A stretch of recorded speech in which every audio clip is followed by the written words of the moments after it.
আসসালামু আলাইকুম। কেমন আছো তোমরা? আশা করি সবাই ভালো আছো। নতুন বছরের শুভেচ্ছা জানিয়ে আজকের ভিডিওটা শুরু করছি। গত ২-৩ যে ভিডিওগুলো ছেড়েছিলাম এগুলো আমার আগে থেকে মেক করা ছিল, যার কারণে তোমাদেরকে শুভেচ্ছা জানাতে পারিনি। তাই আজকের ভিডিওটা তোমাদের সবাইকে আমি শুভেচ্ছা জানাচ্ছি।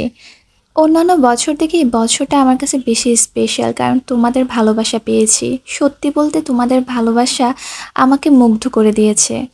আশেপাশের সবাই যখন নতুন বছর উদযাপন করা শুরু করে দিয়েছে তখনই তোমরা আমাকে উইশ করেছো।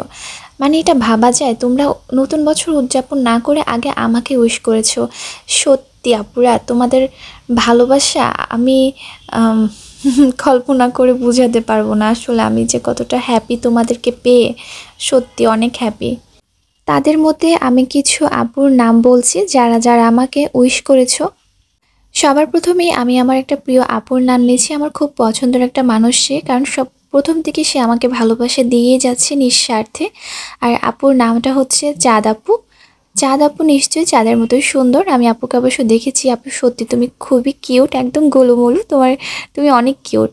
আর আর আপু আমাকে এত বড় করে উইশ করেছে, একদম মনের মাধুর্য দিয়ে আপু লিখেছে। সত্যি আমি এতটা খুশি হয়েছি, এত সুন্দর করে কেউ কাউকে উইশ করতে পারে। আমি আপুর লেখাগুলো না দেখলেই আসলে বুঝতে পারতাম না। আপু এত সুন্দর করে কথা বলে না, আপুর লেখাতে বোঝা যায় আপুর মনটা কতটা ভালো।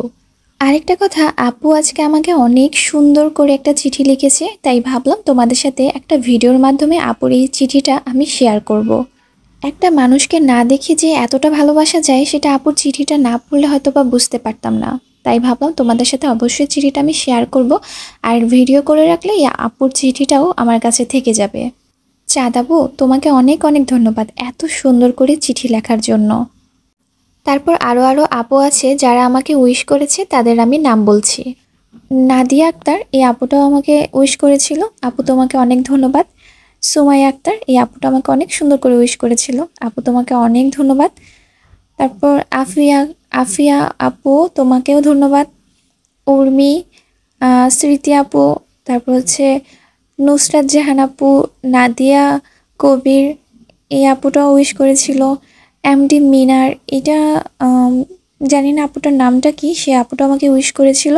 আপু তোমাদের সবাইকে অনেক অনেক অনেক ধন্যবাদ আমাকে এত সুন্দর করে উইশ করার জন্য। তোমাদের সবাইকে অনেক অনেক ধন্যবাদ আপু এত সুন্দর করে আমাকে উইশ করার জন্য। এটা আমার সারা জীবন মনে থাকবে। অনেক অনেক ভালোবাসা রইলো তোমাদের জন্য, আমাকে ওইভাবে ভালোবাসা দিয়ে যেও।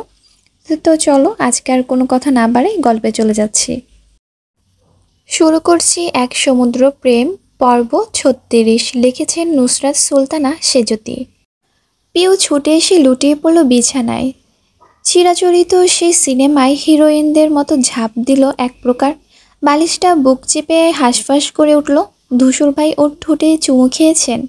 এখনও স্তম্ভিত ফিরছে না ওর। একটু আগের সব কিছু সত্যি ঘটেছে। উনি নিজে থেকে এসেছিলেন। পিওর মাথা চক্কর কাটছে, বিশ্বাস অবিশ্বাসের মাঝখানে ঝুলে। সে উঠে বসলো। কী থেকে কি হয়েছে সব কিছু মনে করতেই দু হাতে মুখ ঢেকে ফেলল লজ্জায়। এখন ওই মানুষটার সামনে কি করে যাবে ও? কি করে মেলাবে চোখ? ইয়াল্লাহ, পৃথিবীতে এত লজ্জা ওকেই কেন দিলে? সত্যি পিও দুটো দিন ধূসরের সামনেই পড়ল না। যতটা পারল লুকিয়ে রাখলো নিজেকে। না সকালের সামনে যায়, না রাতে। বুদ্ধিমান ধূসরের বুঝতে বাকি রইল না। সে অতিষ্ঠ হলো দ্বিতীয়বার। একটা চুমুর ভারে যদি সামনে আসেই বন্ধ হয়, বিয়ের রাতে এই পুচকু মেয়ে কী করবে? সেদিন ছিল শুক্রবার। পুরাতন বল খেলার মাঠে জনসাধারণ উপচে পড়া ভিড়। একটা বিশাল তাঁবু টাঙ্গানো হয়েছে মাথার উপর। সারি সারি করে প্লাস্টিকের লাল নীল চেয়ার পেতে রাখা। চেয়ারের মুখোমুখি বানানো একটা মাঝারি আকারের স্টেজ। একটা লম্বা টেবিল, পিছনে কয়েকটি ফোমের চেয়ার, আর পাশেই মাইক্রোফোনের দাঁড়িয়ে দাঁড়িয়ে ভাষণ দেওয়ার জায়গা। এই মুহূর্তে যেখানে ভাষণ দিচ্ছেন খলিল, জনগণের প্রতি তার সকল কর্তব্যের কথা নিপুণ ভঙ্গিমায় পালনের ওয়াদা করছেন। লোকজনের ওসবে মনেই নেই, না আছে কান। এই চকচকে রোদের মধ্যেও তারা বিশেষ মুহূর্তের অপেক্ষায়। ইকবাল গিয়ে ধূসরের পাশের চেয়ারে বসলো। জিজ্ঞেস করলো, কিরে বেটা, ভাষণ দিবি না? না। কেন? এই তুই না সভাপতি? তো একবার সবার চেহারা দেখ, কি বিরক্ত ওরা। পারলে খলিল ভাইকে টেনে হিঁচড়ে নামিয়ে ফেরতো। যেখানে এসেছে জামা কাপড় আর খাবার নিতে, এসব অহেতুক বকবক শুনবেই বা কেন? ইকবাল মাথা ঝাঁকালো। তাও ঠিক। ওদের কথার মধ্যেই একটা রিকশা এসে ভিড়ল। ভাড়া চুকিয়ে নামলো মারিয়া। মাকে সাবধানে ধরে নামালো। ওদের দেখে ইকবাল বলল, মারিয়া না? ধূসর বলল, আয় তো। পেছনে চলল ইকবাল। রোজিনাকে দেখেই দুজন সালাম দিল। তিনি শুভ্র হাসলেন, শুধালেন, ভালো আছো তোমরা? জি আন্টি, আসতে অসুবিধে হয়নি তো? না না। ইকবাল রাস্তা দেখালো, আসুন। মারিয়া আর রোজিনা থমকালো যখন স্টেজের টেবিলের উপর রওনাকের ফ্রেম বন্দি ছবিটা দেখতে পায়। মেয়েটা বিস্ময় হাঁ করে চাইল ওদের দিকে। ধূসর বলল, রওনাক আমাদের বন্ধু ছিল, একটা ভালো কাজ ওকে না রাখলে চলে? মারিয়ার চোখ টলটলে হলো নিমিষেই। সে নিজেকে সামলালেও রোজিনা কেঁদে ফেললেন। ইকবাল এসে আঁকড়ে ধরল ওনাকে, সান্ত্বনা দিল, আন্টি প্লিজ কাঁদবেন না। আপনার এক ছেলে নেই তো কি, আমরা আছি না? সেই সময় শিকদার বাড়ির পরিচিত গাড়িগুলো দেখা যায়। একে একে 3টে গাড়ি এসে থামলো গেটে। ততক্ষণে খলিল বক্তব্য শেষ করছেন। একটা লম্বা বিশাল আকৃতির ইতি টেনেছেন সংক্ষিপ্ত ভূষণের মাধ্যমে। সোহেল মাইক্রোফোনের সামনে এসে বিক্ষিপ্ত এলোমেলো হয়ে দাঁড়ানো হইচই বাঁধানো লোকদের শান্ত হতে বলে। আমজাদ নেমে এলেন। পুরো পরিবার নামলো তার। ধূসরের হাসি বিস্তৃত হলো। আজ 3 বছর প্রথমবার নিজের কাজে পরিবার পরিজনদের দেখে বুক জুড়াচ্ছে তার। মনে মনে সৃষ্টিকর্তার প্রতি কৃতজ্ঞ হলো। খলিল নিজে এগিয়ে এলেন ওদের সাদরে নিয়ে যেতে।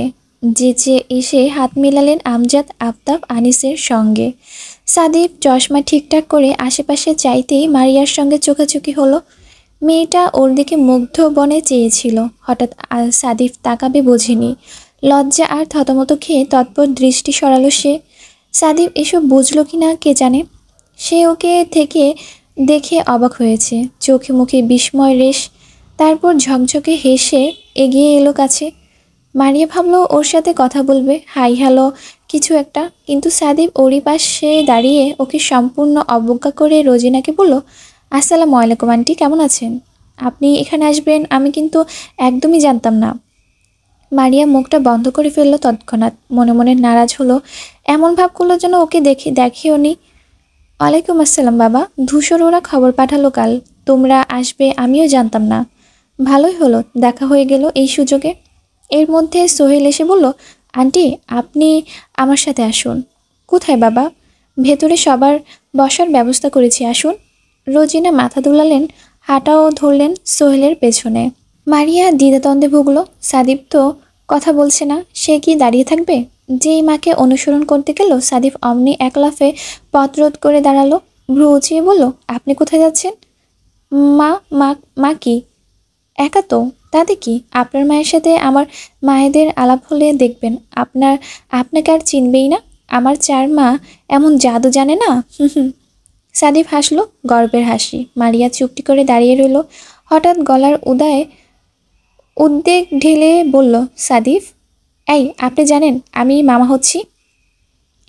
বলার সময় ওর সাদাটে চেহারা আরেকটু ঝলকাতে দেখা যায়। মারিয়া আন্দাজ করে বলল, কে, পুষ্প? ইয়াপ। মারিয়া উচ্ছল কণ্ঠে বলল, সত্যি?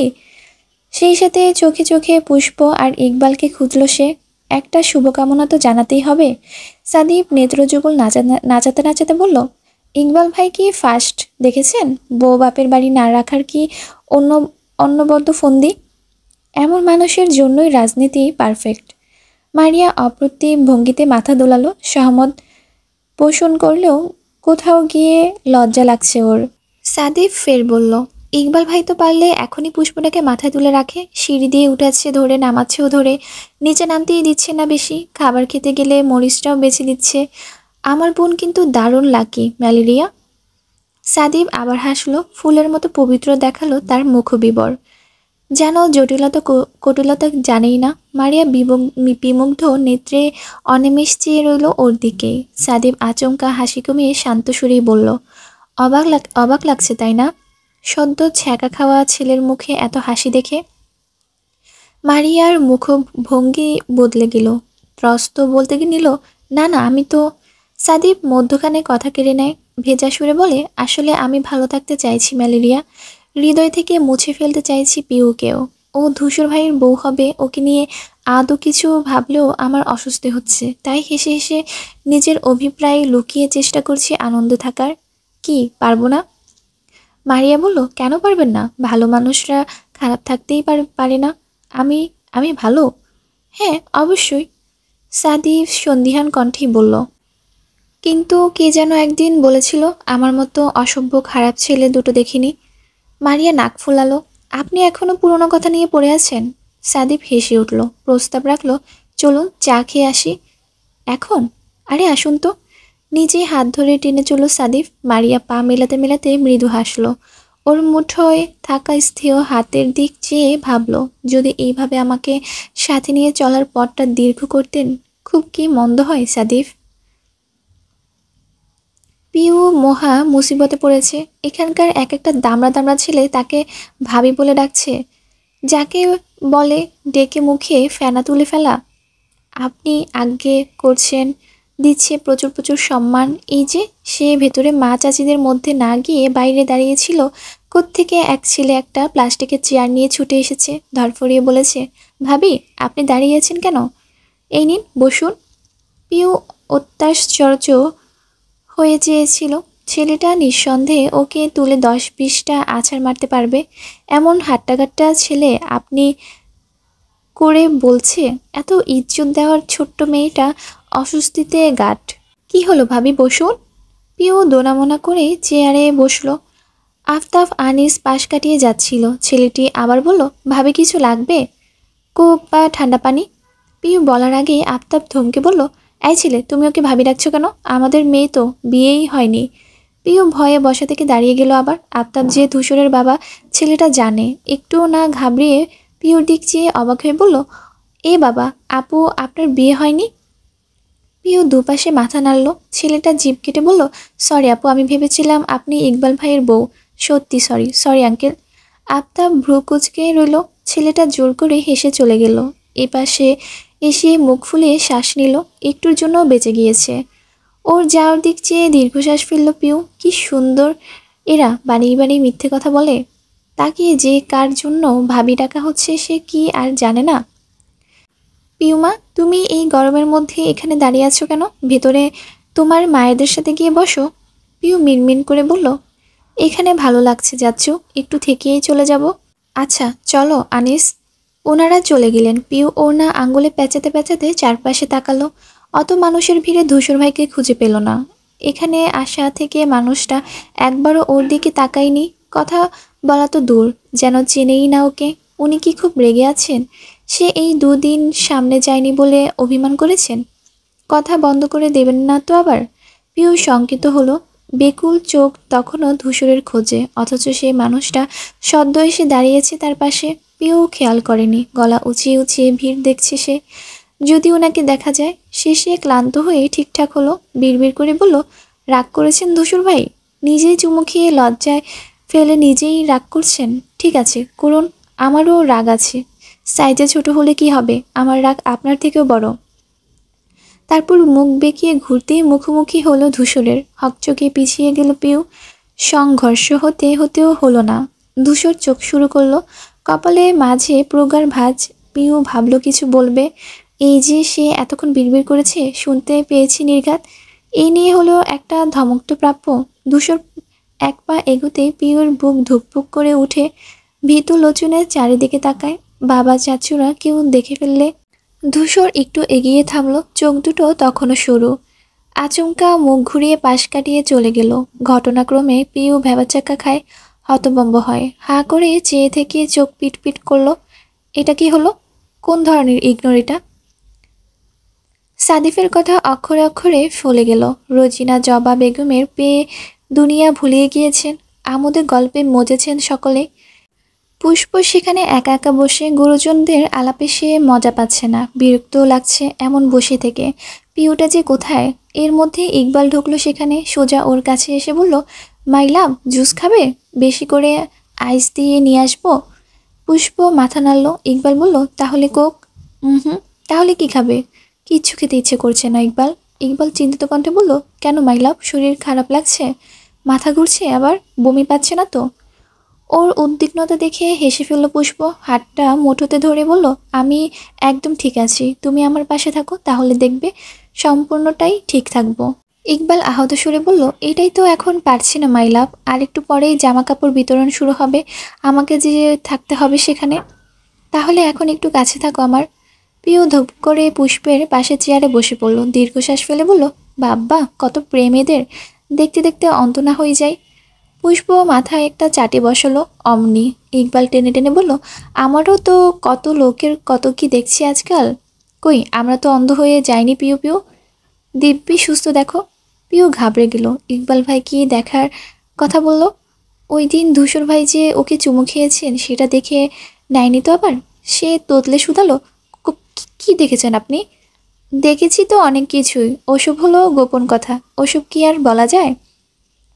এক ছেলে এলো তখন জানালো ধূসর ভাই ডাকছেন। ইকবাল হাসতে হাসতে হেলে দুলে চলে গেল, কিন্তু পিউ পড়ল মহা দুশ্চিন্তায়। সত্যি যদি এই সময় ইকবাল ভাই কিছু দেখে নেয়, ইস কি লজ্জার ব্যাপার। পিউ পুষ্পর দিক একটু এগিয়ে বসে বলল, এই আপু, ভাইয়া কিসের কথা বলছেন? পুষ্প জানে ইকবাল পিউর জন্মদিনের কথাই বলছে। সেই ধূসরের সঙ্গে তার মাখো মাখো প্রেম চিত্রের ইঙ্গিত, অথচ না জানার ভান করে বলল, আমি কিভাবে জানবো, ওই জানে কি বলেছে। তারপর বলল, ওই তুই ওর কথা ধরছিস কেন বলতো, জানিসই তো ও এমনই, 10টার মধ্যে 9টা কথাই ফাজলামো করে। পিউ মাথা ঝাঁকালো, কথা সত্যি, কিন্তু তাও খচখচানিটা দূর হলো না। দুটো ধোয়া ছোটা গরম গরম চায়ের কাপ নিয়ে বেরিয়ে এলো সাদিফ। মারিয়া দাঁড়িয়েছিল দোকানের পাশে, সে এসে একটা ওকে দিল। মারিয়া সহাস্যেই কাপ নেয়। সাদিফের সাথে চা খাওয়ায় এই মুহূর্তটা সব থেকে রঙিন লাগে ওর। ভীষণ চায় সময়টা আস্তে কাটুক, কাপের চা দেরিতে ফুরাক, আর একটু পাশাপাশি থাকুক সাদিফ। মারিয়া চোখ আগলে দেখুক ওর সমদর্শিত মুখশ্রী। মাইক্রোফোনে ইকবালের আওয়াজ ভেসে আসছে, সবাইকে লাইনে দাঁড়াতে বলছে ও। এক্ষুনি কাপড় বিতরণের আশ্বাস দিচ্ছেন শুনে সাদিফ ব্যস্ত গলায় বলল, প্রোগ্রাম শুরু হচ্ছে বোধহয়, তাড়াতাড়ি খান। মারিয়া ঠোঁট উল্টে চুপ করে থাকলো। সে যে ইচ্ছে করে দেরি করতে চাইছিল তা আর হচ্ছে না। সাদিফ ব্যস্তভাবে কাপে চুমুক বসাতে উষ্ণতায় জিভ পুড়ে গেল। ওহো বলে কাপ সরিয়ে নিল সে। এইটুকুতেই যেন আঘাত পেল মারিয়া। শশব্যস্ত হয়ে এগিয়ে এলো, উদ্গ্রীব হয়ে বলল, কি হয়েছে দেখি, জিভ পুড়েছে? সাবধানে খাবেন তো। সাদিফ শীতল চোখে চাইল। মারিয়ার চেহারা অনুচিন্তিত গাঢ় চিহ্ন। সে আস্তে করে বলল, আইম আইম অল রাইট। সম্বিত ফিরল মারিয়ার। উত্তেজনায় ও যে সাদিফের অনেকটা কাছে চলে গিয়েছিল খেয়ালই করেনি। তখনই সরে এলো, তাকাতেই পারল না লজ্জায়। আরেক দিক মুখ ফিরিয়ে চায়ে মনোযোগ দেওয়ার ভান করল। সাদিফ প্রসঙ্গ তুলল না, চুপচাপ কাপের কোনায় চুমুক বসালো সে, অথচ ঠোঁটে রইল মিটিমিটি হাসে। বিশাল বিশাল লাইন বেঁধেছে এই এলাকায়, যে এত দুরহস্ত মানুষ থাকে এখানে নাইলা জানতই না পিউ। এদিকে কতগুলো ছোট ছোট টেবিলে বসানো হয়েছে লাইনের এপাশ, তারা অপরিস্তুপ করে রাখা হয়েছে কাপড়, লুঙ্গি, সুতির শাড়ি আর পাঞ্জাবি। এত মানুষের মধ্যে একজন দুজনের বিলানো তো সম্ভব নয়, সময় সাপেক্ষ বেশ, তাই ভাগ ভাগ করে প্রত্যেকটি টেবিলে জামা কাপড় রাখা হলো। প্রতি টেবিলের কাপড় বন্টনের দায়িত্বে থাকবে একজন করে। মোট 4টে শাড়ি বানানো হয়েছে তাই। ধূসর, ইকবাল, খলিল আর সোহেল বিলাবে। সোহেল যুগ্ন আহম্বক কি না, লাইন থেকে এক একজনের আসবে আর ওরা সাহসা তুলে দেবে এসব। সেই লাইনের শৃঙ্খলা বজায় রাখার দায়িত্বে আবার অনেক মৃণালও আছে। পিউকে যে চেয়ারে দিয়ে গেল সেও আছে। কোনো রকম কোনো বিশৃঙ্খলা তৈরি করা যাবেই না আজ। খলিল এসে দাঁড়ালেন, তার পাশে একজন সহযোগী আছে যিনি সব হাতের কাছে এগিয়ে দিবেন আর তিনি তুলে নেবেন মানুষের হাতে। এরপর ইকবাল দাঁড়াবে, তারপর সোহেল, এরপরের সারিতে ধূসর দাঁড়াবে। খলিলের ওপাশটা দুজন দাঁড়াবে তেহারি প্যাকেট বিলাতে। বাড়ির রমণীরাও বেরিয়ে এলেন, ভালো জিনিস দেখতেও ভালো লাগে। আমজাদ শিকদার পেছনে দুহাত বেঁধে কেবল এসে দাঁড়িয়েছেন। এত এত মানুষকে সাহায্য করার বিষয়টা বেশ লাগছে ওনার। হঠাৎই ধূসর কাছে এসে বলল, আসুন বড় আব্বু। উনি বুঝতে না পেরে বলল, কোথায়? আসুন বলছি। ধূসর অপেক্ষায় রইল না, নিজেই পরিবারের মধ্যে থেকে আমজাদকে টেনে নিয়ে গেল। বাকিরা তাকিয়ে রইল কৌতূহল নিয়ে। ধূসর এসে তার শাড়িতে আমজাদকে দাঁড় করালো, বলল, আপনি দিন। আমজাদ আশ্চর্য বনে বললেন, আমি? হ্যাঁ আপনি। আফতাব হাসলেন। আমজাদ তখন স্তব্ধ হয়েছে। ধূসর তাগাদা দিল, সবাই অপেক্ষা করছে বড়াব্বু, দিন।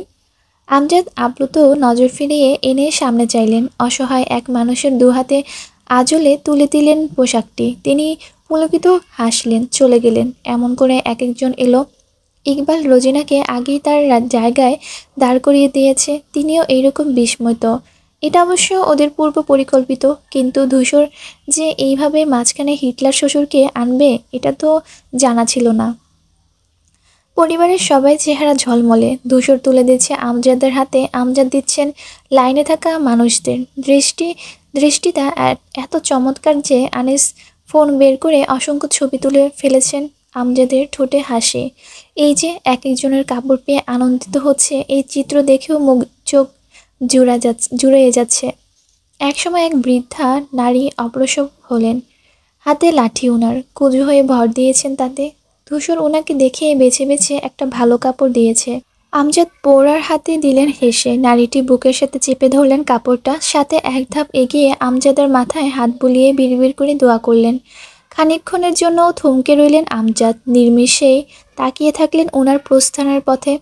শিকদার বাড়ির কর্ণধার তিনি, উনি সবার বড়, এক কথায় সবার ছায়া, অথচ ওনার ছায়া কেউ নেই।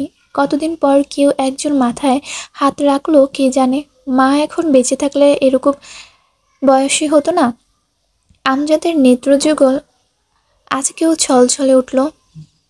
তবে সামনে অপেক্ষামান লোকটিকে দেখে ততপর ধাতস্থ হলেন। অষ্টপিষ্ট ফের হাসি এনে লেগে পড়লেন কাজে। মারিয়া ঠোঁট চেপে কান্না আটকাচ্ছে। রোজিনা সবাইকে কাপড় দিচ্ছেন। পাশেই তার মৃত ভাইয়ের ছবি। সে অপলক চেয়ে দেখছে সেই দৃশ্য। তখন মুখের সামনে ধবধবে রুমাল এগিয়ে ধরল সাদিফ। মারিয়া ভেজা চোখে চাইলেন, বলল, আপনার চোখে জল বেমানান লাগছে ম্যালেরিয়া, প্লিজ। মারিয়া ওর দিকে চেয়ে থেকে রুমাল নেয়, চোখ মুছে আলগোছে। সাদিফ বলল, আপনি ইদানিং ছিক কাঁদুনি হয়ে যাচ্ছেন তো। ছিচকাঁদুনে?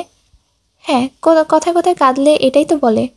মারিয়া ঠোঁট ফুলিয়ে বলল, আমার জায়গায় থাকলে বুঝতেন, আপনি আরও কাঁদতেন তখন। সাদিফের কণ্ঠস্বর পাল্টে গেল হঠাৎ, শুধালো, আর আমার জায়গায় থাকলে আপনি কি করতেন ম্যালেরিয়া? মারিয়া মুখ কালো করে ফেলল, পরপর নিচের দিক চেয়ে এক পেশে হাসলো, ভাবলো, আমি তো অনেক আগে আপনার জায়গায় আছি সাদিফ। দুজনেই স্থির স্থানে ভালোবেসে ব্যর্থ। আপনাকে কষ্ট দিতে চাই না বলেই যে এমন নীরব ভালোবেসে নিজের হৃদয়কে আঘাত করছি। পিউ খুব মনোযোগ দিয়ে খলিলকে দেখছে। সে বড় গভীর প্রণিধান, মাঝে মধ্যে পল্লব ঝাপটাচ্ছে। ইকবাল বিষয়টা খেয়াল করলো অনেকক্ষণ। কাজ শেষে এসে পাশে দাঁড়িয়ে শুধালো, এভাবে কি দেখছো পিউ পিউ? মেয়েটা খানিক নড়ে ওঠে, ধ্যানে ভাটা পড়েছে। তারপর দুনিয়ার সব চিন্তা কণ্ঠে ঢেলে বলল, এই রোদের মধ্যে আপনাদের টাকলা মেয়রটাকে কেন বের করছেন ভাইয়া? ওনার টাকটা যদি ফেটে যায় তখন? ইকবাল জিভ কেটে বলল, আরে আস্তে, শুনতে পাবে। পিউ ফিস করে বলল, সরি। কিন্তু কথাটা ততক্ষণে খলিলের কানে পৌঁছে গিয়েছে। কে বলেছে শোনার জন্য পেছনে আর তাকালো না। মান ইজ্জতের একটা ব্যাপার আছে না। কিন্তু নিরস মুখে হাতটা একবার টাকে বোলালো। বয়স খুব বেশি নয়, কিন্তু এই চুল অকালে পড়ার চিন্তায় সে নিজেও কাহিল। তাই বলে এই মেয়ে টাকলা মেয়ের নাম দিল। এই নাম এখন বাতাসের গতিতে ছড়িয়ে গেলে কি হবে? পুরো জেলাটাকে টাকলা মেয়র ডাকবে। খলিল তাড়াহুড়ো করে এক ছেলেকে ডাকলেন, বললেন, আমাকে একটা টুপি বা ক্যাপ জোগাড় করে দাও তো।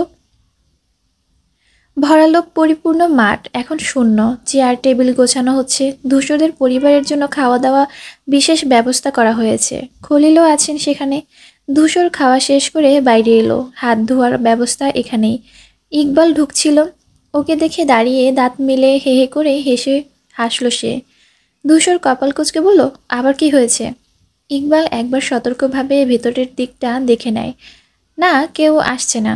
তারপর বাহবা দিয়ে বলে, ভাই কি বুদ্ধি রে তোর, এখন থেকে শ্বশুরকে পটানোর সমস্ত বন্দোবস্ত করে ফেলেছিস, আর যেই রকেটের গতিতে এগোচ্ছিস, হিটলার শ্বশুর এইবার তোকে মেয়ে দেবে কনফার্ম।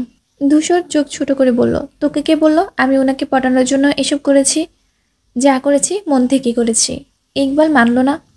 বললেই হলো, মন থেকে করলে আঙ্কেলকে দাঁড় করালি না কেন? ওনাকেই কেন করালি? কারণ বাবার জন্য বড় আব্বু আছে, ওনার জন্য কেউ নেই। সারা জীবন সবার অভিভাবক হতে গিয়ে উনি তো কিছুই পাননি, তাই। ইকবাল কথা টেনে নিয়ে বলল, তাই তুমি চেষ্টা করেছো ওনার অভিভাবক হতে, তাই না? শোন ধূসর, এসব না অন্য কাউকে বলিস, আমি অন্তত শুনছি না।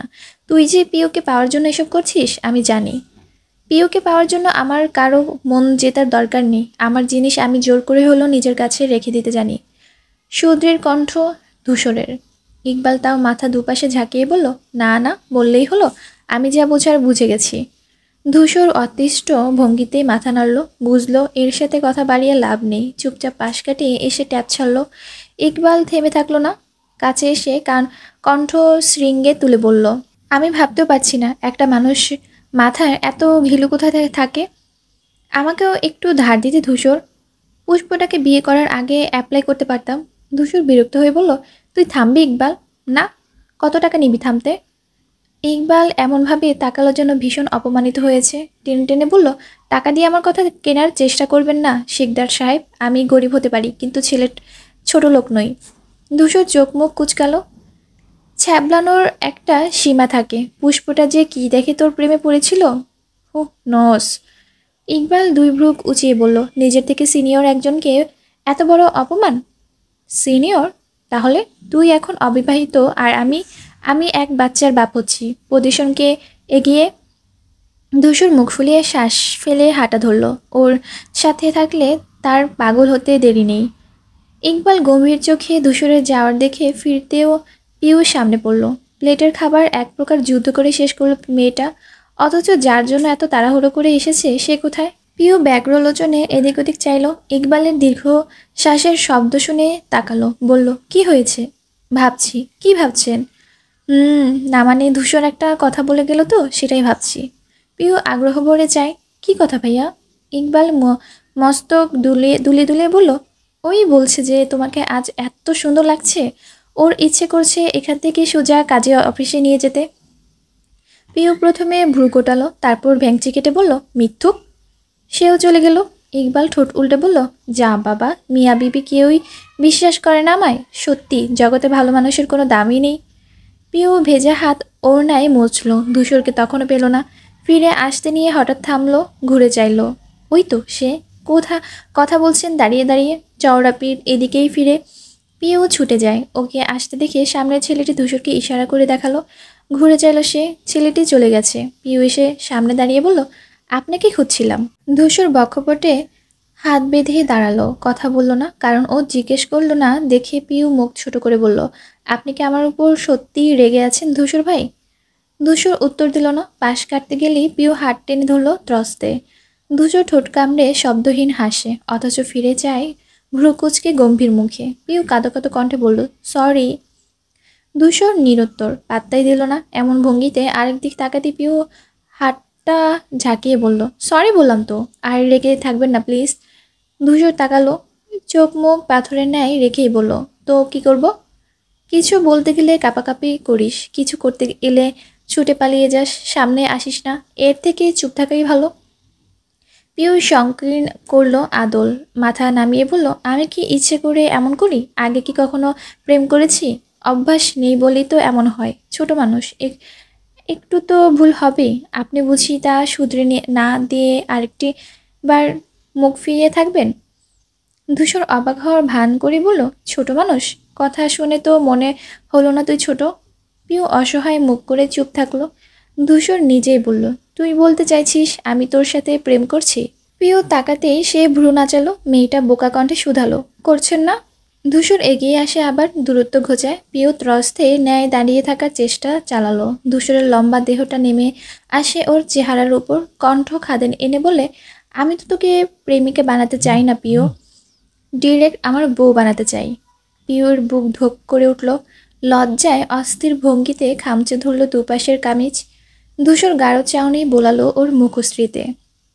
এই কুণ্ঠায় আইঢাই করে ওঠা আর ফুলতে থাকা দুটো রক্তাভ লাল ওর কাছে সব থেকে ললিত মনে হয় সর্বাধিক উপভোগ্য। ধূসর গলার সুর আরও নামিয়ে বলল, কিন্তু তুই এত নাছোড়বান্দা, এমন এমন কাজ করিস যে আমি মাঝে মধ্যে নিয়ন্ত্রণ থাকতে পারি না। এর প্রমাণ তো সেদিন দিলাম, আরও চাই। পিও ঢোক গিলল, গলা শুকিয়ে যাচ্ছে তার। হীরক চূর্ণের ন্যায় ফোঁটা ফোঁটা ঘাম জমেছে নাকে। ভোরের প্রথম দীপ্তি যেমন স্নিগ্ধ নির্মল এক চমৎকার আদরে কিরণে ঝলমলায়, ধূসরের কাছে ওকে ঠিক তেমন লাগছে এখন।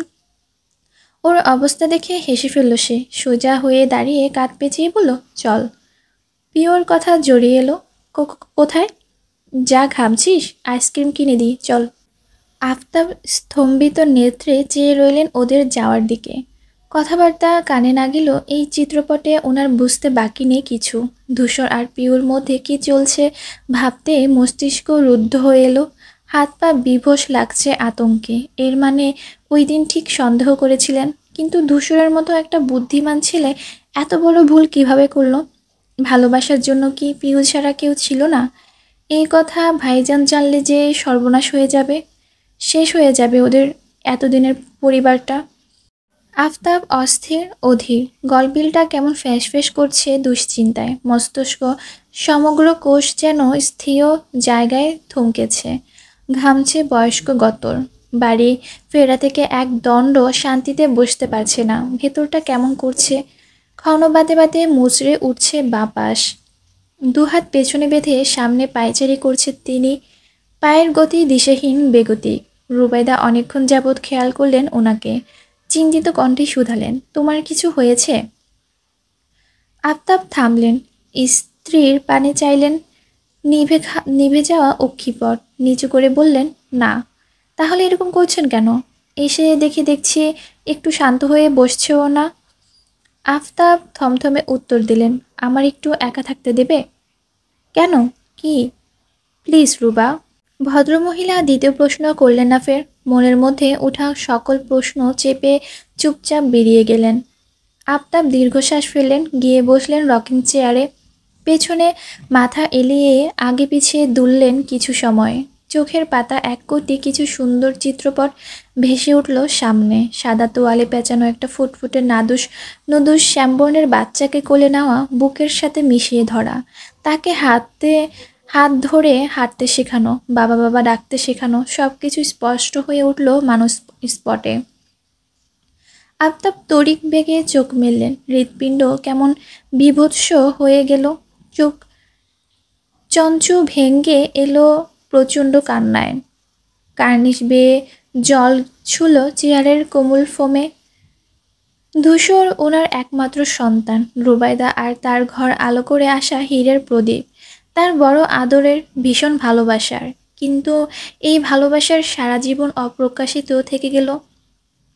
বড় হওয়ার পর যা কোনো দিন ছেলেটাকে বোঝাতে পারেননি তিনি, না পেরেছেন মুখ ফুটে বলতে, ছেলেটা আজ যা কিছু হয়েছে নিজের চেষ্টায়, উদ্যোগে। ভালো বাবা হিসেবে তিনি এতটাই বিফলে যে কখনোই ওর কাঁধে হাত রেখে আশ্বাস দিতে পারেননি, ভরসা দিয়ে বলেননি, আমি পাশে আছি। কখনো জিজ্ঞেস করেননি, তুই কি চাস? বাবাকে বল, বাবা আছি তো।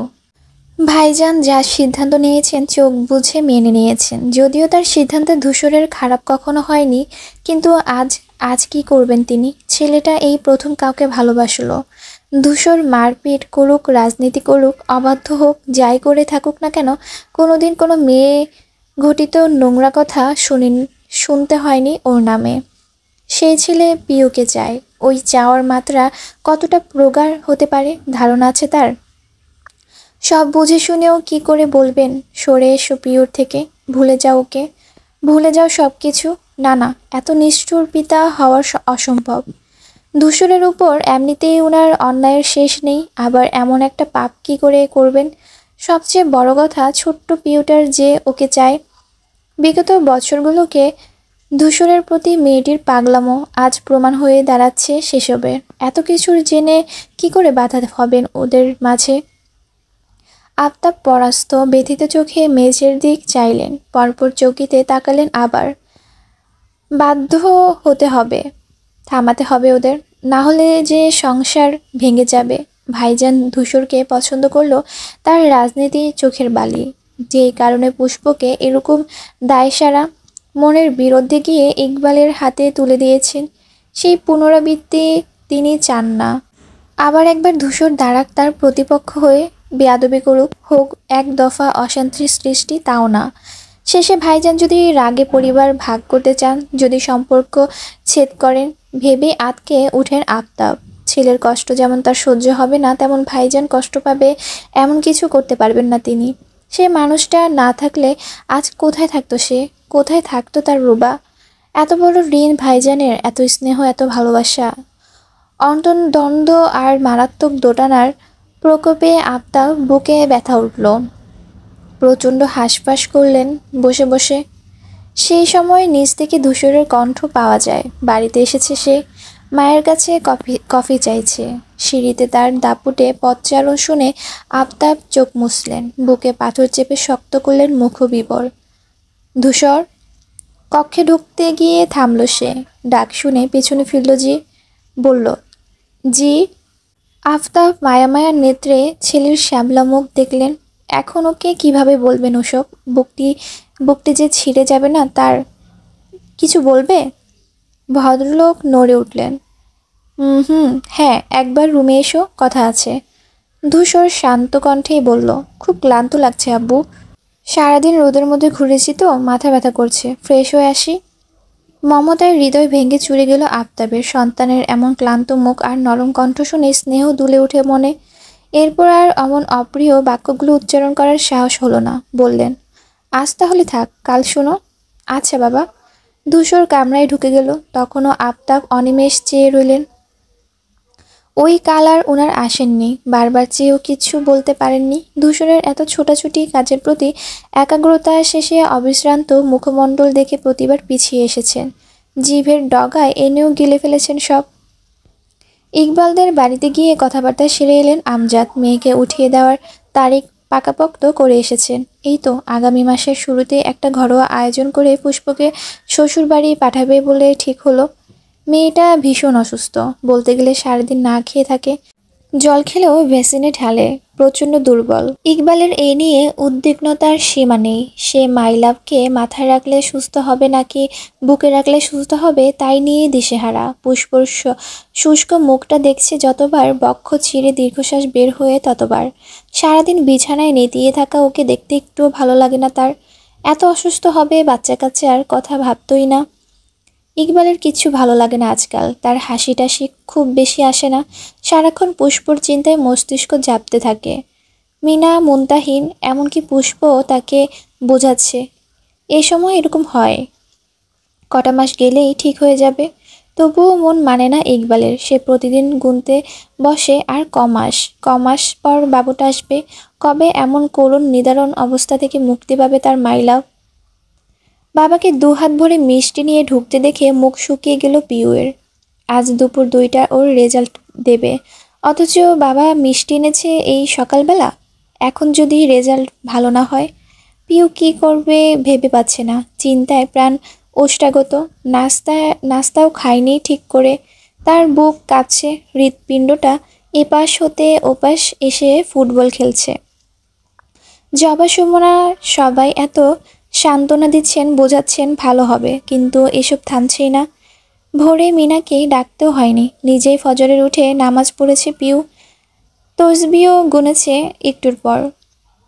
বারবার দুহাত তুলে বলেছে, আল্লাহ, জীবনে যদি একটা ভালো কাজ করে থাকি, এর বিনিময় হলো রেজাল্টটা যেন ভালো হয়। তার ভয় আরও প্রকট হয়। ধূসর, ইকবাল, সাদিব সবাই লাইন বেঁধে বাড়ি ঢুকলো। দুশ্চিন্তায় মাথা ভব করে ঘুরতে থাকে। সবাই যেখানে হাসছে সেখানে তার চেহারা কাট।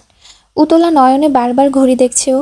এতটা আতঙ্ক ওর নিজেকে নিয়ে নয়, ধূসর ভাইয়ের বিশ্বাস রাখতে পারলে কি না সে নিয়ে।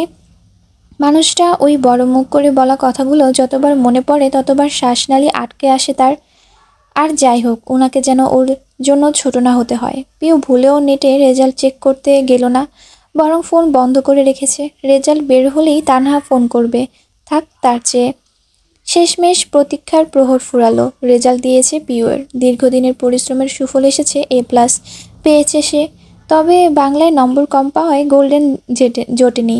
যা পেয়েছে তাতেই হইচই করছে সকলে। আমজাদ গর্বের সঙ্গে বললেন, আমি জানতাম আমার মেয়ে ভালো রেজাল্ট করবে, ওই জন্যই তো আগেভাগে মিষ্টি এনেছি। পিউ হাসে, চকচকে চোখে একবার সম্মুখে বসা ধূসরের পানে চায়। মানুষটা খুশি হয়েছে কিনা জানে না ও, হাসছেও তো না। রেজাল্ট সবার আগে বের করেছেন কিন্তু একবার কিছু বললও না ওকে। খুশি হলে এত চুপচাপ কেন? পরিবারের সবাই রুষ্ট, শুধু মিনা বেগম এই রেজাল্ট চলল না। গোল্ডেন মিস হওয়ায় হায় হতাশ করছেন তিনি। হাঁটতে চলতে প্রলাপ করছেন, বারবার বলেছি পড় পিউ পড়। পড়তে বসলো কখন? পরীক্ষার আগে অতগুলো বিষয় 2 মাসে পড়ে পারা যায়? বিদ্যাসাগর নাকি? এখন এখন গেল তো গোল্ডেনটা ছুটে। নামাজ কালাম ঠিকঠাক পড়বে না, আল্লাহ খুশি হবেন কি করে? হ্যাঁ, ওই জন্যই ধরা খেয়েছে। জ্ঞান তো এক ফোঁটা নেই, আছে শুধু সালমান খান কি করলো, শাহরুখ খান কি করলো এসব নিয়ে। পিও দীর্ঘশ্বাস ফেলল। এত ভালো রেজাল্ট করেও মায়ের মন মতো হলো না। বিকেলে টেলিভিশন চলছিল বসার ঘরে, অথচ আফতাব পত্রিকা মেলে বসেছেন। তবে চোখ ধ্যান একটাও নেই সেখানে। কি যে লেখা আছে তাও জানে না, শুধু আর চোখে দেখছে ধূসর জুতো পরছে, আবার বের হবে। আজ তো কথাটা বলতে চেয়েছেন, বলা কি হবে না?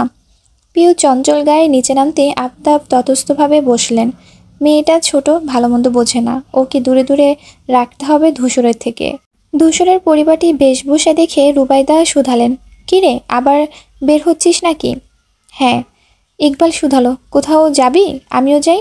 হ্যাঁ আয়, সাদিফও আয়। সে উঠে বলল, একটু একটু দাঁড়াও, টি শার্টটা পাল্টে আসি। আমজাদ বললেন, দলবল নিয়ে যাচ্ছটা কোথায়? মিষ্টি কিনতে। মিষ্টি তো তোর আব্বু সকালেই এনেছে, শেষ হয়নি। বড় আব্বু বাড়ির জন্য এনেছেন, বড় মা। আমি এলাকার জন্য আনতে যাচ্ছি। সকলে তাজ্জব হয়ে তাকালেন। মিনা অস্পষ্ট আওড়ালেন, এলাকার জন্য? পিউ অবাক হয়েছে সব থেকে বেশি। সে যে দুপুর থেকে দ্বিধাদ্বন্দ্বে ছিল ধূসর ভাইয়ের খুশি নিয়ে, এই তো পেয়ে গেল উত্তরটা। ওর ভালো রেজাল্টের জন্য পুরো এলাকার মিষ্টি বিলাবেন ধূসর ভাই। এর মানে উনি এত খুশি হয়েছেন? পিওর চেহারার প্রতিটি কোণায় রুদ্রর উকি মারল। কামিনী ফুলের মতো স্নিগ্ধ 2 ঠোঁট ভরে উঠল হাসিতে। সাদিফ তৈরি হয়ে নেমে এলো। সিঁড়ির মাঝপথে এসে থামলো, আবার মনে করার ভঙ্গি করে বলল, ও সরি, চশমাটা আনিনি, একটু দাঁড়াও। তারপর আবারও ছুটে গেল রুমে। পুষ্প আহ্লাদে সুরে বলল, ভাইয়া এটা কিন্তু পার্সিয়ালিটি হয়ে যাচ্ছে। আমি যখন A+ পেয়েছিলাম এলাকায় কিন্তু মিষ্টি দেওয়া হয়নি। ধূসর বলল, তোর সময় আমি ছিলাম। সে নিভে গেল। ঠোঁট উল্টে বলল, তাও ঠিক। আফতাব বিড়বিড় করে বলল, থাকলো বিলাতে নাকি? বদমাসটা তো পিউতে মজেছে, পারলে দেশবাসীকে মিষ্টি বিলাতো আজ। পিউ চপল পায়ে ঘেঁষে এলো বাবার কাছে, আবদার করলো, আব্বু আমিও যাই। মিনা বললেন, তুই আবার কোথায় যাবি? কেন, ধূসর ভাইয়ের সাথে যাব, মিষ্টি কিনবো।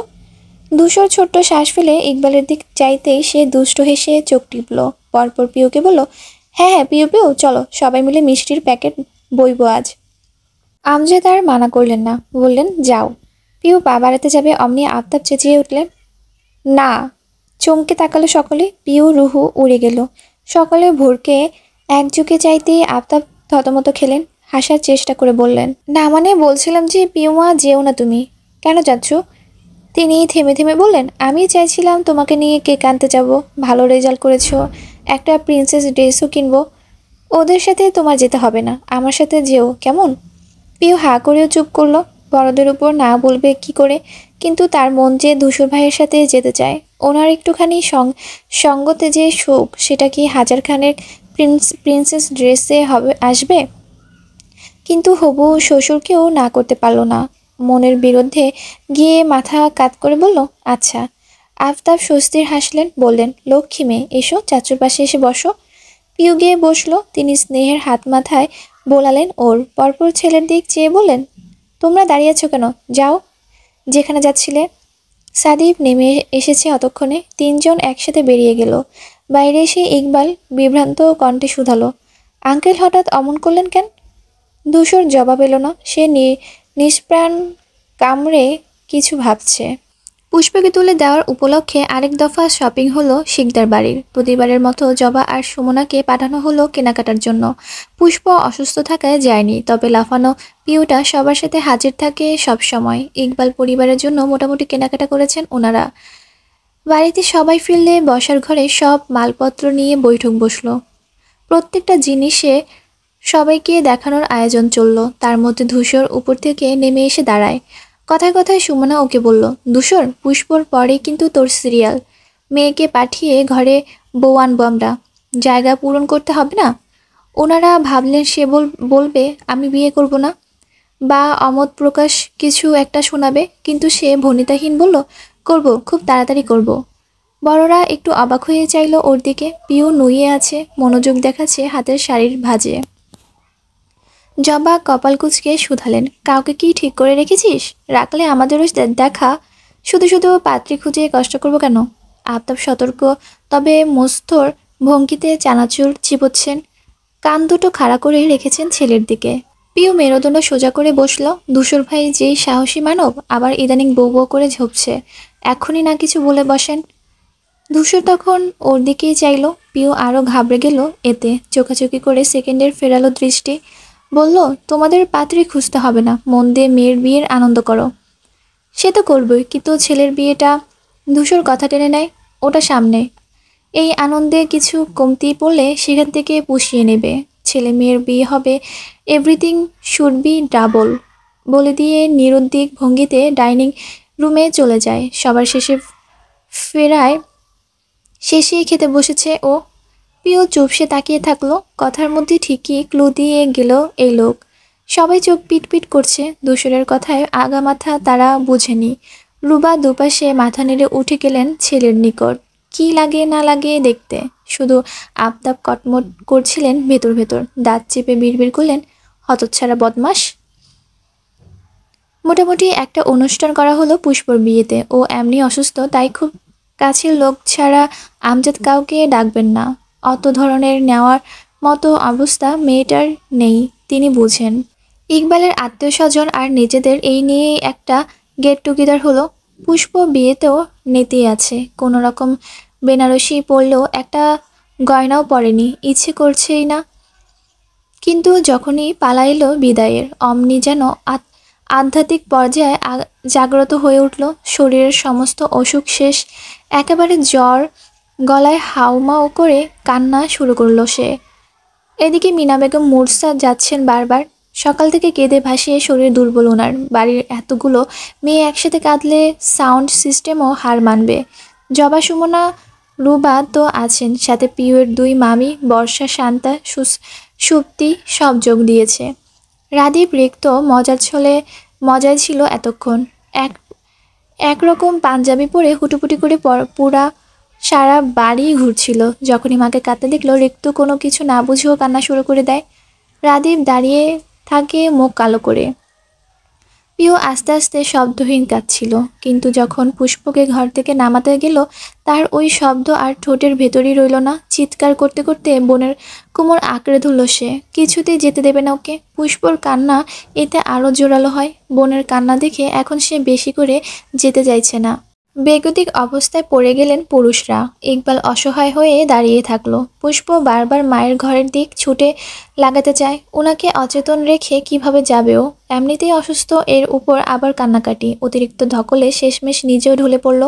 কাউকে কিছু করতে হয়নি, ইকবাল নিজেই অত মানুষের মধ্যে কোলে তুলল তার বউকে। সবাই পেছনে রেখে গাড়ির দিকে এগোলো। প্রিয় বোনকে যেতে দেখে বাচ্চা হয়ে গিয়েছে। আপুকে নিও না বলতে বলতে ছুটতে ধরলেই দু হাতে আঁকড়ে ধরল ধূসর। সদর দরজা পার হতে দিল না। মিনা উপরের ঘরে, তার কাছে রুবাইদা আছেন। বাকিরা সবাই ওদের বিদায় দিতে নেমে গেলেন নিচে। পিও ছটপট করলো ছুটতে, হাত পা ছুঁড়ে ছুটাছুটি করলো, কিন্তু তার সমস্ত শক্তি ধূসরের বলিষ্ঠতার সামনে হার মানে। শেষে ওর বুকের মধ্যে লেপ্টে গেল বিড়াল ছানার ন্যায়। কেঁদে ভাসালো পাঞ্জাবি। ধূসর লম্বা নিঃশ্বাস ফেলল। নিশ্চুপ সে পিওর রেশম চুলে নিরন্তর হাত বোলাতে থাকে। কান্নার মাত্রাটা যখন কমে আসে, তখন বুক থেকে পিওর মুখ তুলল ধূসর, নিয়ে সোফায় বসালো। পানির গ্লাস এগিয়ে দিল চুপচাপ। পিওর হেঁচকি উঠেছে, অশ্রুতে সাজগোজ শেষ, কাজল নেমে চলে এসেছে গালে। হেঁচকি তুলতে তুলতে কোনো রকম চুমুক দিল গ্লাসে, অল্প একটু খেয়ে আবার রেখে দিল। তৎপর ফের কটর ভরল বোনের কথা মনে পড়ে। ফুপিয়ে কেঁদে উঠতেই ধূসর হাঁটু ভেঙে বসে ওর সামনে মোলায়েম কণ্ঠে শুধালো, বোকার মতো কাঁদছিস কেন? পুষ্প কি আর আসবে না এখানে? পিও কথা শুনল না, অশ্রুতে একাকার হওয়া চোখ তুলে নাক টেনে বলল, সাদিপ ভাইয়ের সাথে আপুর বিয়েটা হলেই ভালো হতো ধূসর ভাই। তখনও আমাদের সাথে এখানেই থাকতো, কোথাও যেত না, আর আমারও এত কষ্ট হতো না। ভীষণ বাচ্চামো কথার ধূসর হেসে ফেলল, পরপর চোখ ছোট করে শুধালো, তুই আমি ছাড়া অন্য কাউকে বিয়ে করতে পারবি? পিওর কান্না থামলো সহসা, আজকে এমনভাবে তাকালো যেন এ শোনাও পাপ। তার চেয়ে মুখ দেখে ধূসরের হাসি বেড়ে আসে, অথচ তাতে শব্দ হলো না, দন্তপাটি বাইরে এলো না, শুধু একটু এগিয়ে গেল, সযত্নে ওর চোখের জল মুছিয়ে বলল, পুষ্প ইকবালকে ভালোবাসে, তাহলে সাদিবকে কেন বিয়ে করবে? কথাটা মাথায় ঢুকলো পিউয়ের, কান্নাকাটি ভুলে ঘাড় দোলালো সে, মিহিকণ্ঠেই স্বীকার করলো, তাই তো, আমি বোকার মতো একটা কথা বলে ফেললাম। তাহলে আয়, কাঁদবি? পিউ দুপাশে মাথা নাড়ল, বোঝালো, কাঁদবে না। আমজাদ গাড়ির জানালার কাছ ধরে রেখেছেন, সিটে হেলে থাকা পুষ্পর দিক চেয়ে চক্ষু জ্বলছে তার। মেয়েটা চলে যাচ্ছে, কেন যেন মানতেই পারছেন না তিনি, বড় অসহায় ওই দৃষ্টি। একটু যদি আটকানো যেত। ইকবাল আলগোছে পাশে এসে দাঁড়ালো, নম্র সুরে বলল, ভেঙে পড়বেন আঙ্কেল, পুষ্পকে আমি ভালো রাখার সর্বোচ্চ চেষ্টা করব। আমজাদ আর নিয়ন্ত্রণ থাকতে পারল না, ঝরঝর করে কেঁদে ফেললেন। ইকবাল ক্রন্ধে হাত রেখে রাখতে আচমকা জড়িয়ে ধরলেন ওকে, ভয় গলায় অনুরোধ করলেন, ওকে দেখে রেখো বাবা, মেয়েটা আমাদের ছাড়া কোনোদিন কোথাও থাকেনি, কখনো কষ্ট দিও না ওকে। দেব না আঙ্কেল, আপনি নিশ্চিত থাকুন। আফতাব সবার আগে বাড়িতে ঢুকেছেন, ভেতরে চোখ পড়তেই দাঁড়িয়ে গেলেন চৌকাঠে। প্রিয় ধূসরকে কাছাকাছি বসা দেখে ভীতসস্ত্র সতর্ক নেত্রে তাকালেন বাইরে। সিঁড়ি বেয়ে উঠছে সকলে, স্পষ্ট আসছে পায়ের আওয়াজ। এখন যদি কেউ দেখে ফেলে, ওনার জায়গায় ভাইজান এলে কি হতো? তিনি ত্রস্ত গলা খাকারি দিলেন, নেড়েচেড়ে তাকালেও ওরা। প্রিয় চাচাকে দেখে গুটিয়ে আনলো দেহ।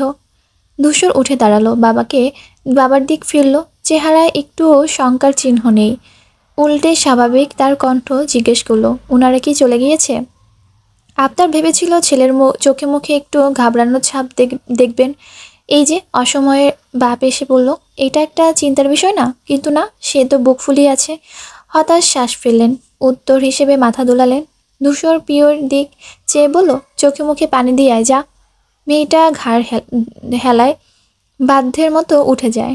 আফতাব নিরস চোখে কিছুক্ষণ ধূসরকে দেখলেন, যতবারই ভাবছেন এখন বলি, আজ বলি, পারছেন না। পিতৃ সত্তাটা টেনে হিচড়ে নিয়ে আসছে পেছনে। সাদিফের কিছু ভালো লাগছে না, বাড়িতে আজ অনুষ্ঠান, অথচ ওর ছুটি নেই। লজ্জায় খাতিরে চায়ও নি, 1 বছরে এত ছুটি তো আর কাটানো যায় না। সে ক্ষণে ক্ষণে আক্ষেপের শ্বাস নিচ্ছে। এখন মনে হচ্ছে নিজেদের বাসায় গেলেই ভালো হতো, এরকম অন্যের হুকুম তামিল করার প্যারাটা থাকতো না। আমজাদ বিয়ের তারিখ শুক্রবার দিতে চেয়েছে, কিন্তু আজমল 2 দিনের বেশি একদিনও থাকতে পারবেন না। ভাইয়ের জন্য তারিখ আর পিছিয়ে আনা হলো না ওনার। সাদিফও রা করলো না এ নিয়ে, ভাবলো সে তো বাড়িতেই থাকে সবার সাথে, বাবা বছরের অর্ধেক সময়টা থাকেন বাইরে, ওর চাইতে আর তার আনন্দ বেশি প্রয়োজন। মারিয়ারও মন ভালো নেই, পুষ্প তাকে বারবার ফোন করে যেতে বলেছিল, আবার বর্ষাও আসবে বিয়েতে, কিন্তু ও কি করবে? গতবার সাদিপ অনেক বলে কয়ে ওর ছুটিটা এনে দিয়েছিল, অথচ আজ সে নিজেই ছুটি নেয়নি। বোনের বিয়ের দিনও অফিস করছে, সেখানে ও তো কান ছাড়া। দুজন মুখ ভার করা মানুষ সামনাসামনি হলো লাঞ্চ ব্রেকে। ক্যান্টিনে এসে ওকে অন্য মনস্কটও অনুভব করলো বসে বসে। মারিয়া বলল, আমার এত খারাপ লাগছে যেতে না পেরে, আপনার না জানি কেমন লাগছে। বিনিময়ে সাদিপ শ্বাস ঝাড়ল, বলল, চাকরির জীবনটাই এরকম, এখানে নিজের স্বাধীনতা থাকে না। আমি তো দায়ে পড়ে চাকরি করছি, আপনার তো দায় নেই, তাহলে এলেন কেন? সাদিপ মুখ কালো করে বলল, সিএ হওয়া প্যাশন ছিল, আর প্যাশন ফুলফিল করতে গেলে কিছু তো স্যাক্রিফাইস করতে হবে ম্যালেরিয়া। মারিয়া ছোট করে বলল, তাও ঠিক। পর মুহূর্তে উত্তেজিত হয়ে বলল, ওরা নিশ্চয়ই আজ অনেক মজা করেছে। ইস, আমি যেতে পারলাম না। শান্তা, বর্ষা, ওদের সঙ্গেও দেখা হলো না। কত কি করব ভাবলাম, সবাই মিলে কত প্ল্যান করলাম। সবার কি প্ল্যান? মারিয়া স্ফূর্ত কণ্ঠে জানালো, কাবিনের সময় সবাই ঠিক করেছিলাম একরকম শাড়ি পরবো, কিন্তু তখন কি আর জানতাম বিয়েটা এত দ্রুত হবে। আমারও যাওয়া হবে না। পরপর মন খারাপ করে বলল, আমি যেতে পারবো না শুনে বর্ষা, পুষ্প দুজনই খুব রাগারাগি করেছে জানেন। বলেছে আর কথাই বলবে না। মারিয়া শোকাহত মুখশ্রী, কিন্তু সাদিফ আতকে উঠল মনে মনে। ফের ওর শাড়ি পরার কথা শুনে ভয় পেল। মনে পড়ল সেই পুরনো কথা। শাড়ি পরনে মারিয়ার দিকে তার অমন হাঁ করে চেয়ে থাকার বেহায়া দৃশ্য।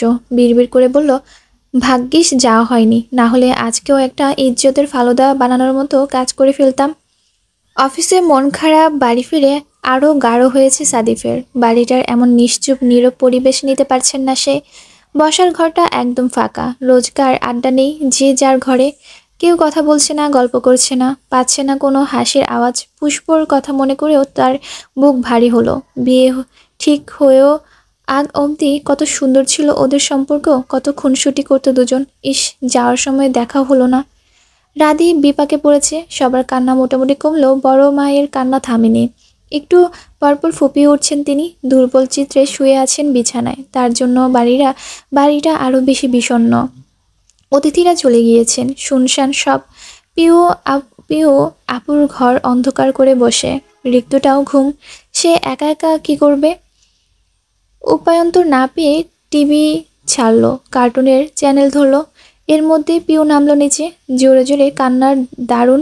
এখন মাথা ব্যথা করছে। বাড়ির এই অবস্থা, মাও অসুস্থ। তাই নিজে চলল কফি বানাতে। রাধি বুঝতেই এপাশ থেকে আবদার করলো, পিউপু, আমিও কফি খাবো। সে শুধু মাথা দোলালো। কফি এনে রাদিফের হাত দিয়ে ফিরতে নিলেও বলল, কোথায় যাচ্ছ, বসো না। পিউ বসলো চুপচাপ। চটপটে চঞ্চল বোনের আজ এই মলিন আনন রাদিফের ভালো লাগছে না, কষ্ট হচ্ছে ওর। অন্য সময় দুজন টিভির রিপোর্ট নিয়ে হাতাহাতি করত, অথচ আজ ওর মন ভালো করতে যে রিমোট এগিয়ে দিল সে। বলল, নাও তুমি দেখো। দেখব না, তুই দেখ। তোমার একটা পছন্দের মুভি চলছে দেখলাম, দেখবে? ধরবো চ্যানেলটা? কি মুভি? আমি ওসবের নাম জানি নাকি, তোমাকে অনেকবার দেখতে দেখেছি। আচ্ছা দাঁড়াও। সে নিজেই রিমোট চেপে চেপে চ্যানেল পাল্টালো। স্ক্রিনে দেবের সিনেমা চলছে, বহু আগের। প্রতিটা গান পিওর ভীষণ পছন্দ সিনেমাটার, কিন্তু আজকে আর আগ্রহ পেল না। তখন ওপর থেকে সাদিপ নেমে আসে, হাতে খালি জগ, রুমের জন্য পানি নিবে। রাদীপকে টিভির সামনে দেখে বলল, তোর পড়া নেই? সে ঠোঁট উল্টে বলল, আজকেও পড়বো? আজ সবার মন খারাপ, আমারও মন খারাপ। মন খারাপ থাকলে পড়তে হয় না। সাদিপ ব্রু উচালো যুক্তি শুনে। কে বলেছে এসব কথা? রাদীপ সহসা আঙ্গুল তাক করলেও পিউর দিকে। সে তবদা খেয়ে হাঁ করে বলল, আমি কখন বললাম? একটু আগেই তো বললে। পিউ কটমটিয়ে উঠল। রাদীপ, মার খাবি কিন্তু। সত্যি কথার ভাত নেই, তাই না? সাদিপ হাসলো, শ্বাস ফেলে দুদিকে মাথা নাড়ল। ঘুরে ডাইনিং টেবিল থেকে পানি ঢালছিল জগে। সিনেমা তখনও চলছে, প্রতিটা ডায়লগ পরিষ্কার কানে আসছে। এক পর্যায়ে একটা কথাবর্তন শুনে হাত থামলো ওর, যেখানে হিরো কাউকে বলছে, কিন্তু আমরা তো বন্ধু। ভদ্রলোক বোঝালেন, তাতে কি, একজন ভালো বন্ধুই কেবল একজন উত্তম জীবনসঙ্গী হতে সক্ষম। সাদিফের কি হলো কে জানে, এতটুকু শুনেই তার আঙ্গুল কেমন নড়ে বড়ে হয়। লাইনগুলো যেন প্রখরভাবে মস্তিষ্কে তীরের মতো সাই করে ঢুকে যায়। দেয়ালের দিক চেয়ে নিজেকেই শুধালো, একজন ভালো বন্ধু সত্যি ভালো জীবনসঙ্গী হতে পারে? 3 দিনের মাথায় পুষ্পকে নিয়ে ইকবাল ফিরল, সাথে নিয়ে এলো সবার কমে আসা হাসি। নিমিষে হই হুল্লোড় মেতে উঠল গৃহ। পুষ্প আর মিনার কান্না কে দেখে। মা মেয়ে আষ্টে পৃষ্ঠে ধরে রাখলো দুজনকে, যেন কত শতাব্দী পর দেখা। পিউ অভিমান করে বলল, আমাকে কেউ জড়িয়ে ধরছে না, আমি বুঝি কেউ না। পুষ্প হেসে বোনকে বুকে জড়ায়। ও বাড়িতে নুড়ি যতবার তার পেছনে ঘুরেছে, ততবার এই ছোট্ট বোনটাকে ভেবে বুক পুড়েছে ওর। এদিকে দিনকে দিন অসহায় হয়ে পড়েছে আফতাব। সবার কাছে পিউ ধূসরের প্রেম লুকানোর, কিন্তু তার কাছে পরিষ্কার। এখন মনে হচ্ছে আগের মতো থাকলেই ভালো হতো। এই অসহায়ত্ব একটু একটু করে আকাশ ছুতো না। কেন জানলেন আগেভাগে? এমন চাপা কষ্ট টানাপোড়েনে তার আর নিবিড় যন্ত্রণা নিয়ে রাতে এক ফোঁটা ঘুম আসে না। চিন্তায় আগের মতো স্বাভাবিক নেই তিনি। রুবাইদা, ভাইজান কারোরই সাথে গল্পে বসতে পারছেন না। ধূসরকে তিনি জানেন, চেনেন, আন্দাজ রয়েছে ওর কর্ম নিয়ে। পিউয়ের প্রতি যে মাত্রায় সে আসক্ত তার এক বলাতেই ছাড়বে না নিশ্চিত। উল্টে অশান্তি প্রকট হবে, সবার কানে যাবে। কি করবেন তাহলে? কি পদক্ষেপ নিলে সুষ্ঠু হবে সব? মস্তিষ্ক এলোমেলো হয়ে যাচ্ছে আফতাবের, তবুও সুরাহা পাচ্ছেন না। এ যেন খড়ের গাদায় সূচ ঘোচার দেশা। শেষে মাথা চেপে বসে রইলেন বিছানায়। কি মনে করে হঠাৎ মুখ তুললেন, ঢোক গিললেন। আচ্ছা, একবার ভাইজানের সঙ্গে এ নিয়ে আলাপ করলেন, হয় না? একবার সন্তর্পণে পিওর হাত ছেলেটার জন্য চেয়ে দেখলে হয় না? ভাইজান মানা করলে তো আর আশা থাকলো না, কিন্তু একবার তো চেষ্টা করাই যায়। ছেলেটার থেকে ওর ভালোবাসা ছিনিয়ে নেওয়ার বদলে জীবনের প্রথমবার ওর ভালো বাবা হয়ে এইটুকু করা যায় না? ভাইজান রাগ করলে করবেন, ভুল বুঝবেন বুঝবেন, কিন্তু এই মানসিক দ্বিধাদ্বন্দ্ব তো লাঘব হবে। আফতাব উঠে দাঁড়ালেন সহসা, সাহস সঞ্চয় করলেন বক্ষে। এই প্রথম ছেলের জন্য কিছু চাইবেন তিনি। দরকার পড়লে ভাইজানের পায়ে ধরবেন, তাও চাইবেন, তাতে যা হবার হোক। আফতাব ব্যস্ত পায়ে বের হলেও ঘরের সামনে এসে থামলেন। নার্ভাস লাগছে, কোঁচকানো চামড়ার হাতটা থরথর করছে। ভাগ্য যে কোথায় আনলো আজ। ভালোবাসা হারানোর যন্ত্রণা উপলব্ধি করছেন তিনি। রুবাকে বিয়ে করার আগের দিন পর্যন্ত এই যন্ত্রণা কাতরাচ্ছেন। তখনও তো জানতেন না মেয়েটা পালিয়ে আসবে, যদিও তো সৌভাগ্য, কিন্তু ছেলেকে এই একই কষ্ট তিনি ভুগতে দিতে চান না। আফতাব বিনয়ী কণ্ঠে শুধালেন, ভাইজান আসবো? অবিলম্বে জবাব এলো, এসো এসো। ভেতরে ঢুকলেন তিনি। আমজাদ গম্ভীর মনোযোগে বসে বসে দাবার গুটি সাজাচ্ছেন। ওনাকে দেখে বললেন, তোমাকে ডাকতেই যাচ্ছিলাম, ভালো হয়েছে এসেছো, বসো। আফতাব বারবার জিভ দিয়ে ঠোঁট ভেজাচ্ছেন। কোত্থেকে শুরু করবেন ভেবে পাচ্ছেন না। বলার জন্য ভেতরটা উচাটন করলেও মুখে আসছে না কথা। কি হলো, বসো। আফতাব নড়ে চড়ে সবেগে বসলেন। আমজাদ গুটি সাজাতে সাজাতে বললেন, ভালো লাগছিল না তাই দাবা নিয়ে বসলাম, ভাবলাম গুটিগুলো সাজিয়ে তোমায় ডাকবো। ভদ্রলোকের উষ্টপুটে হাসি। আফতাব চাইলেন না হাসিটা মুছে যাক। নিঃসন্দেহে তিনি যা বলতে এসেছেন তা শুনলে ভাইজান হাসিও মুছবে না, বরং পরেরটুকু আর ভাবতে পারলেন না আফতাব। যত ভাববেন তত কঠিন লাগবে সব। ফের জিভে ঠোঁট ভিজিয়ে বললেন, ভাইজান একটা কথা বলতাম। পরে, আগে এক দান খেলে এসো ভাইজান, খুব জরুরি। আরে শুনবো তো, সাথে তোমাকেও কিছু শোনাবো। আফতাব উৎসুক হয়ে হলেন, কি? আমজাদ বিশ্বস্ত হেসে বললেন, একটা সিক্রেট বলবো, আগে এই দানে আমায় হারিয়ে দেখাও। শুক্রবার সকালবেলা ধূসর সবে নাস্তা করতে বসলো। এই দিনে বাড়ির সবাই একসাথে একটু বেলা করেই খায়। আমজাদ খেতে খেতে মিনাকে শুধালেন, পিউ খাবে না? তিনি উত্তর দেওয়ার আগে নিজেই ডাক ছুড়লেন, পিউ খাবে না? উপর থেকে চঞ্চল কণ্ঠের উত্তর এলো, আসছি আব্বু। এক প্রকার দৌড়েই নামলো মেয়েটা। বেনিতে রাবার বাঁধতে বাঁধতে এসে দাঁড়ালো। আমজাদ পাশের চেয়ার টেনে দিলেন। পিউ বেসিন থেকে হাত ধুয়ে এসে বসলো। খাওয়ার মধ্যে হঠাৎ তিনি ধূসরকে শুধালেন, আজ বের হবে? হ্যাঁ। বিকেলে থাকতে পারবে না বাড়িতে? পিউ প্রফুল্ল কণ্ঠে বলল, বিকেলে কি আমরা ঘুরতে যাচ্ছি সবাই? আমজাদ হাসলেন, জানালেন, না, অন্য একটা কাজ আছে। মিনা শুধালেন, কি কাজ? বলছি, তবে সবার থাকা জরুরি। ধূসর, তুমি কোথাও গেলেও 5টার মধ্যে চলে এসো। ধূসর বলল, কিছু কি হয়েছে? না, হয়নি, তবে হবে। কি হবে আব্বু? পুষ্পর প্রশ্নে আমজাদ পিউর দিক চাইলেন। বললেন, পিউর জন্য আমি একটা দারুণ সম্বন্ধ পেয়েছি। সন্ধ্যার পাত্রপক্ষ দেখতে আসবে ওকে।